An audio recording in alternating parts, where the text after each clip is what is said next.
Assalamualaikum warahmatullahi wabarakatuh. Kami santri Nazatul Tulab kelas 7E kelompok 6 terdiri dari Sela, Justina Ramadhani, Linda Izzatun Nabila, Khairin Nisa, Salmana Wijana, Nafizat Raska Rifai akan mempresentasikan tugas IPS 2 dengan judul menjelaskan potensi sumber daya perikanan laut Indonesia.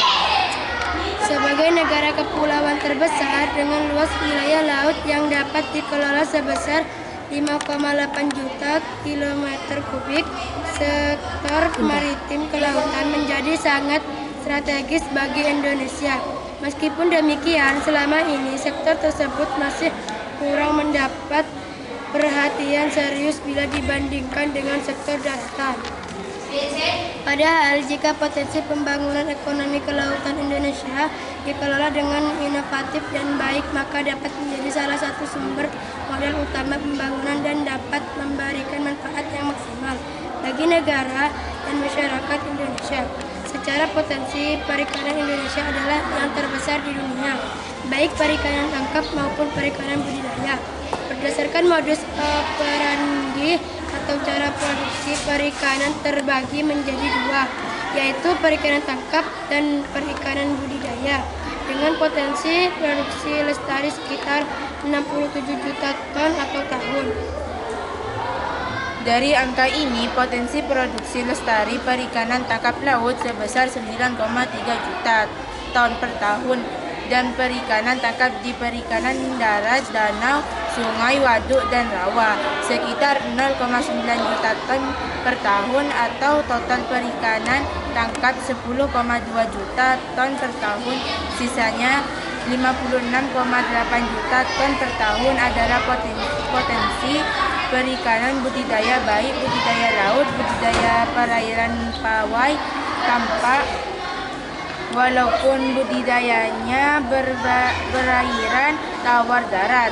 Potensi sumber daya alam yang ada pada dasarnya dapat dimanfaatkan untuk memenuhkan kebutuhan manusia, namun sering dengan bertambahnya polusi manusia, kebutuhan akan memperbesar daya juga meningkat, sementara jumlah sumber daya terbatas. Pemanfaatan sumber daya yang melampaui daya dukung akan menyebabkan penurunan sumber daya dan menguji degradasi lingkungan. Salah satu sumber daya yang teragam keberlangsungannya adalah sumber daya perikanan.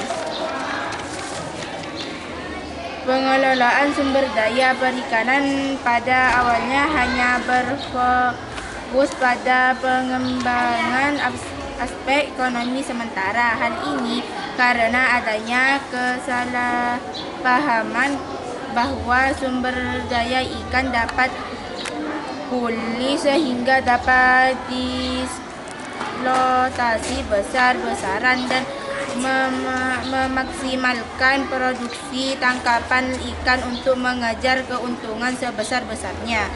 Dalam perkembangan paradigma pengelolaan perikanan tersebut telah bergeser pada konsep yang berkelanjutan, di mana tidak hanya menekankan pada aspek ekonomi, namun aspek ekologi dan sosial juga menjadi perhatian.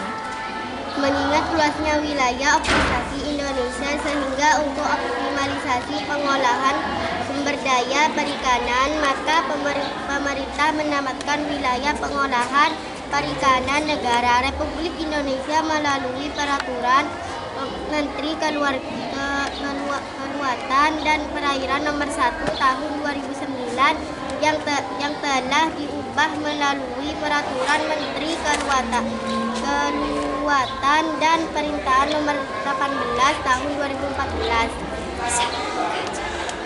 Wilayah pengolahan perikanan negara Republik Indonesia Indonesia mengucapkan wilayah Laut Aru, Laut Marufu,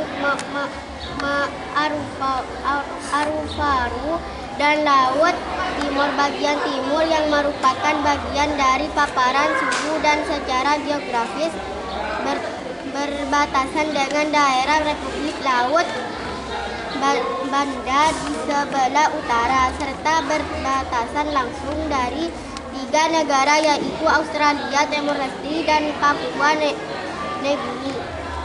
Secara administratif, WPP ini terdiri dari 3 pemerintah provinsi yaitu Papua, Papua Barat, dan Maluku, serta 8 pemerintah kabupaten kota meliputi Kabupaten Maluku Tenggara, Maluku Tenggara, Maluku Barat Daya, Merauke, Mampi, Asmat, Mimika, dan Aru Kepulauan Dokumen. Potensi sumber daya ikan Laut Arafura WPP 718 merupakan salah satu perairan tersubur di dunia, sehingga sumber daya perikanan di perairan ini tergolong melimpah, terutama udang dan ikan demersal. Usaha penangkapan udang di perairan ini sudah dilakukan sejak lama, dimulai oleh perusahaan patungan antara Indonesia dengan Jepang pada tahun 1970-an yang berpangkalan di Sorong dan Ambon. Dalam perkembangannya, basis penangkapan udang di Laut Arafura berkembang ke daerah Merauke, Tual, Benjina, Kaimana, Ambon, dan Kendari. Sumber daya ikan yang terdapat di WPP NRI 718 terdiri dari 5 kelompok utama, yaitu ikan pelagis besar, ikan pelagis kecil, ikan demersal, ikan karang, dan udang. Status pengelolaan perikanan sebagai upaya dalam pengelolaan sumber daya perikanan di WPP NRI 718 telah teridentifikasi beberapa isu yang kemudian dijadikan tujuan dan sasaran pengelolaan yang terlingkup dalam 3 aspek, yaitu sumber daya ikan dan lingkungan, sosial, ekonomi, dan tata kelola. Oleh karena itu, untuk mengintegrasikan ketiga aspek yang menyeimbangkan antara tujuan sosial, ekonomi dengan mempertimbangkan kelestarian lingkungan yang menjadi suatu kesatuan sistem pengelolaan yang komprehensif dan berkelanjutan digunakan pendekatan ekosistem. Berdasarkan keputusan Menteri Kelautan dan Perikanan nomor 47 tahun 2016 tentang estimasi potensi jumlah tangkapan yang diperoleh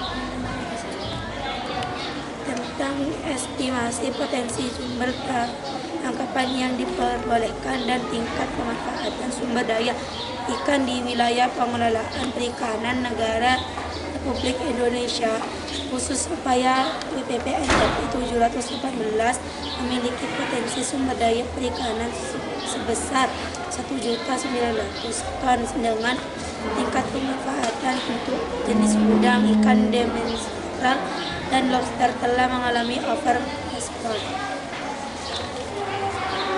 Demikian penjelasan mengenai potensi sumber perikanan laut di Indonesia yang perlu dipahami dengan penjelasan singkat di atas kita. Jadi lebih memahami bagaimana pengaruh potensi sumber perikanan laut di Indonesia terhadap kondisi alam dan juga perekonomian. Demikian yang dapat kami sampaikan. Semoga apa yang kami sampaikan bisa menambah wawasan serta pengetahuan bagi kita semua. Atas perhatiannya, sekian, terima kasih. Wassalamualaikum warahmatullahi wabarakatuh.